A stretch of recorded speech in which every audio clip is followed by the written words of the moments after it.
তবে যাদের অন্তরে ঈমান মজবুত ভাবে ধরে রেখেছে, ওদেরকে যদি জোর করে জয় শ্রীরাম বলায়, ওদের জবান থেকে যদি জোর করে কোনো বাজে কথা বলায়, এটা তার মনের কথা না, যারা বলাইছে তারাই দায়ী থাকবে।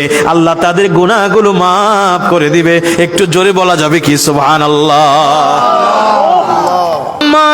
হযরত ইয়াসির এবং মা সুমাইয়া এই তিনজন হলেন একটা পরিবার। ইয়াসির হলেন বাবা, আম্মার হলেন সন্তান এবং ওনাদের মা হলেন সুমাইয়া। এই তিনজনকে তারা কঠিন ভাবে অত্যাচার করেছে, নাউজুবিল্লাহ। একদিন দেখছেন নবীজি হযরত ইয়াসির রাদিয়াল্লাহু আনহু তারা ইয়ামেন থেকে এসেছিলেন।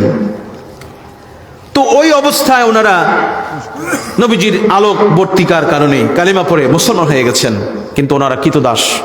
ওনাদের উপরে অত্যাচার শুরু হলো, অনেক মারধর, প্রচন্ড উত্তপ্ত মরুভূমির বালির মধ্যে শোয়া, বুকের মধ্যে পাথর চাপা দেওয়া হয়, আবার টেনে টেনে রশি দিয়ে তাদেরকে শাস্তি দেওয়া হতো।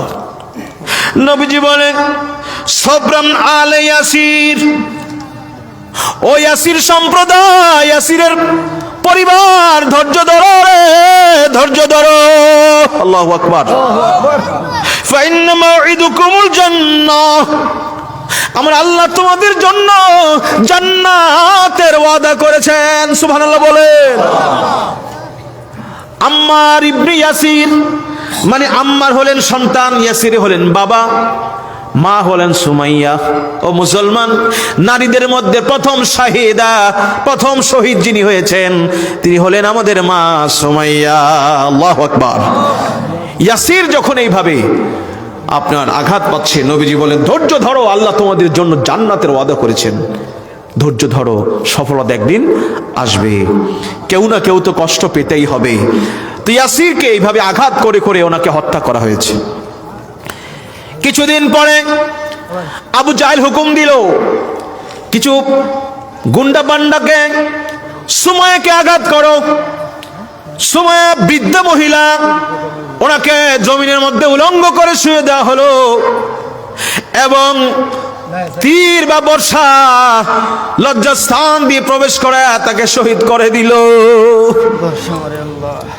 এতগুলো কষ্টের পরে এই পরিবারটাকে এত কষ্ট দেওয়া হয়েছে, সন্তান ইয়াসির আম্মার বেঁচে আছেন, তাকেও আঘাত করা হচ্ছে, তাকে জোর করে বলা হচ্ছে তুমি তোমার নবীকে গালি দাও, গালি দেয় না। এত অত্যাচার, এত অত্যাচার তাকে করা হলো, একটা পর্যায়ে জীবন প্রায় চলে যাবে।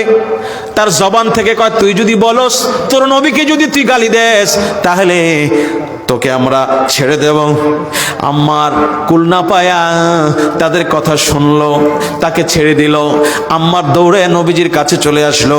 আম্মার কয়, নবী গো, আমারে মাফ করে দেন, তারা আমাকে বাধ্য করে আমার জবান দিয়ে আপনার বিরুদ্ধে তুহমতের কথা বলে দিয়েছে, আমার জবান থেকে বের করেছে, নবী গো আমার কি কোনো ক্ষমা হবে? সুবহানাল্লাহ বলেন। আম্মার কি মন থেকে নবীজিকে গালি দিয়েছিল? না। এখনকার কিছু দুষ্ট লোক আছে, কিছু দুষ্ট লোক আছে নবীজিকে হ্যাও করতে কোনো দ্বিধা করে না। কথা বলেন ঠিক কিনা?